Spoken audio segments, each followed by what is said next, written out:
Good morning, Cullman. Thank you for tuning in to Cullman Today. I'm your host, Dustin Isom, and today is Friday, July 12th. We have a lot to look at in local news today, including information on Second Friday's road closures, Hospice of Cullman County's Mega Cash Drawdown, and Cullman Christian School's Pancakes with Santa. All of this plus sports, weather, and more, but for now let's dive into the top stories happening in Cullman today. For those traveling through downtown Cullman today, take note of the temporary street closures as the Cullman Area Chamber of Commerce and Visitor Center prepares for Second Friday. Happening now through Cullman's downtown, First Avenue will be closed all day, with 2nd Street, 1st Street, and Clark Street closing at 2 p.m. Arnold Street closure will follow at 3:30 p.m. Next up, local tattoo artist Courtney Quick addressed the crowd of Hanceville residents at the city's council meeting last night, and she hoped to ease their concerns about the opening of a tattoo studio. Quick, a lifelong Hanceville resident, is attempting to open a tattoo studio across the street from St. Boniface Catholic Church. Church parishioners joined the meeting to voice their disagreement with the council. The council once again discussed the possibility of adding a city ordinance to allow a tattoo studio, but choosing to table the subject until more research can be completed.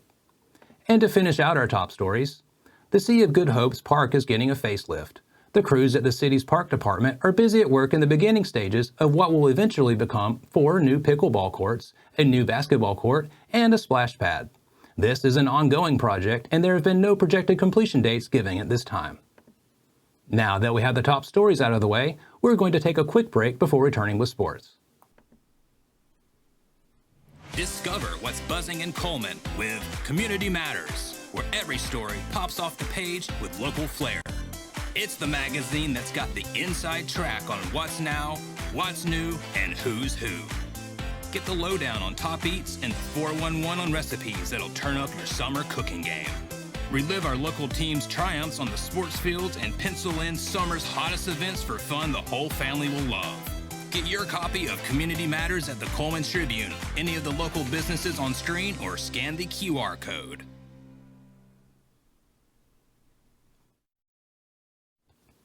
Hello and welcome back. Now it's time to find out what's going on in the world of sports. Let's lead off today's sports segment with an update on the Atlanta Braves. The Braves were riding a 4-game winning streak into Game 3 of their series against Arizona Wednesday night. The score was tied going into the 4th inning, but the Diamondbacks plated a pair of runs in the 7th and 8th to pull away and defeat Atlanta 7-5. The Braves had won their previous 5 games against the Diamondbacks this season. A double into center field gave the Braves a 2-0 lead in the top of the 2nd, but Arizona responded with a pair of runs in the bottom half of the inning. A sacrifice fly from Matt Olson put Atlanta in front 3-2 in the 3rd, but the Diamondbacks responded with a solo home run to tie things up at 3. After 3 scoreless innings, Arizona pulled ahead 5-3 in the bottom of the 7th. A 2-run home run allowed the Braves to tie the game at 5 in the top of the 8th. However, the Diamondbacks answered with 2 more runs in the bottom of the 8th to secure the win. Atlanta will remain out west to take on the Padres tonight at 8:40 p.m. Moving over to some college news, the Alabama men's basketball team finalized its non-conference schedule for the 2024-25 season this week.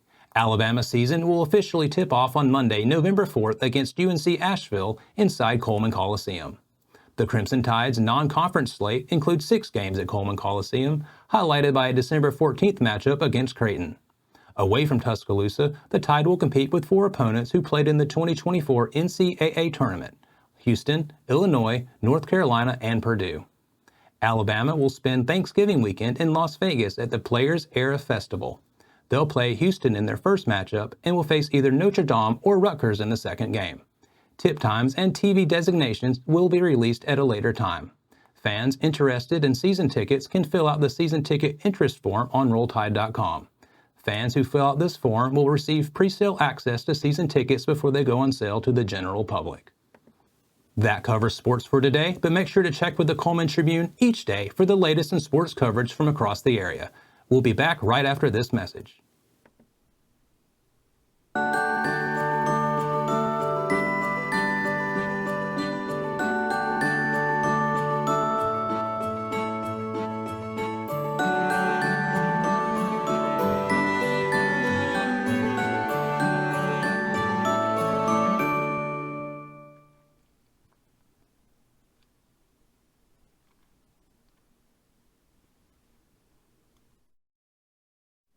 Hello and welcome back to Cullman Today.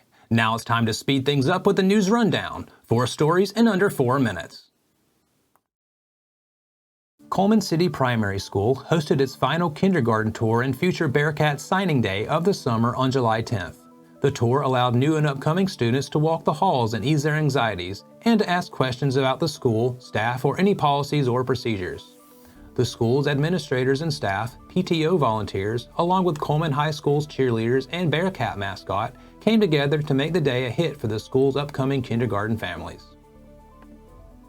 Hospice of Cullman County recently announced its Mega Cash Drawdown, its largest annual fundraiser benefiting indigent patients. The fundraiser will be held on Thursday, July 25th at 6 p.m. This year's event features a chance to win $10,000 while also enjoying dinner, door prizes, and more.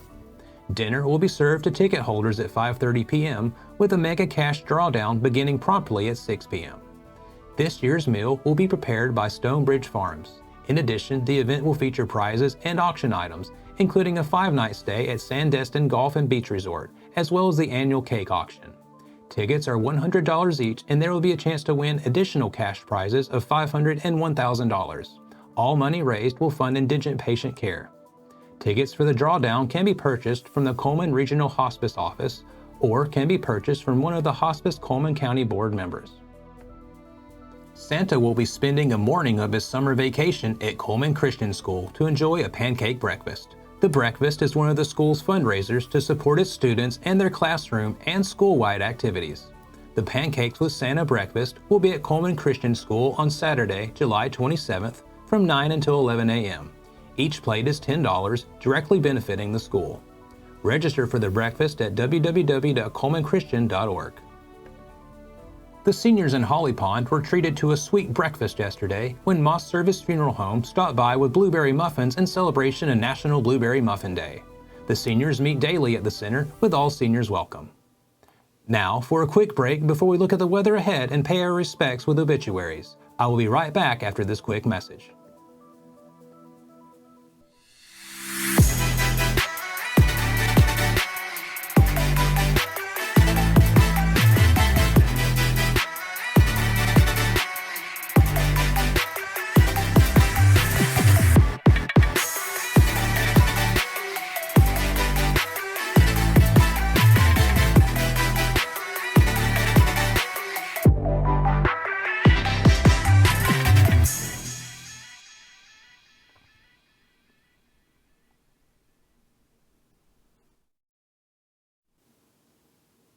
Welcome back. Let's take a moment to pause and remember those who have lost their lives this week as we turn to obituaries. Melandi Haynes Mobley. Melandi Haynes Mobley of Cullman went home to her Heavenly Father on July 10th at the age of 51. A funeral service for Melandi will be at Cullman Funeral Home on Saturday, July 13th at 2 p.m., with burial to follow at Cullman City Cemetery. The family will receive close friends and family at 5:30 p.m. with visitation to follow at 6 p.m. Friday evening at Cullman Funeral Home. Dina Lang. Dina Lang, 80 of Cullman, passed from this life on Wednesday, July 10th. There are no services planned at this time. Faye Nail. Faye Nail, 78 of Hanceville, passed away on Wednesday, July 10th. Graveside services are Sunday, July 14th at 2 p.m. at Good Hope Cemetery. Visitation will be Sunday, July 14th at Moss Service Funeral Home from 12:30 until 2 p.m. James Jim Lowell Gregory.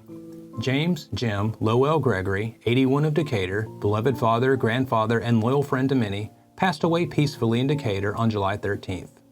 A funeral service will be held Saturday, July 13th at 11 a.m. at First United Methodist Church of Decatur, with visitation beginning at 10 a.m. He will be laid to rest in Aniana near his family. Caleb Ballinger. Funeral services for Caleb Ballinger, 23 of Bremen, will be at noon on Saturday, July 13th at Hanceville Funeral Home Chapel. The family of Mr. Ballinger will receive friends at Hanceville Funeral Home for visitation on Saturday from 10 a.m. until noon. Following the funeral service, a luncheon will be held at Cold Springs Community Center. That finishes up obituaries for today. Our thoughts and prayers go out to their friends and families. Now, let's take a look at today's weather forecast. Today will be sunny with a high of near 95. Tonight will be mostly clear with a low of around 70. Tomorrow is set to be sunny with a high near 96, and tomorrow night should stay mostly clear with a low of around 72. On Sunday, it will be hot and sunny with a high near 98, and Sunday night will be mostly clear with a low of around 71. That concludes another edition of Cullman Today. Thank you for joining us. We will be back bright and early Monday morning at 6:30 a.m. For now, I'm Dustin Isom with Cullman Today, wishing you a wonderful weekend, Cullman.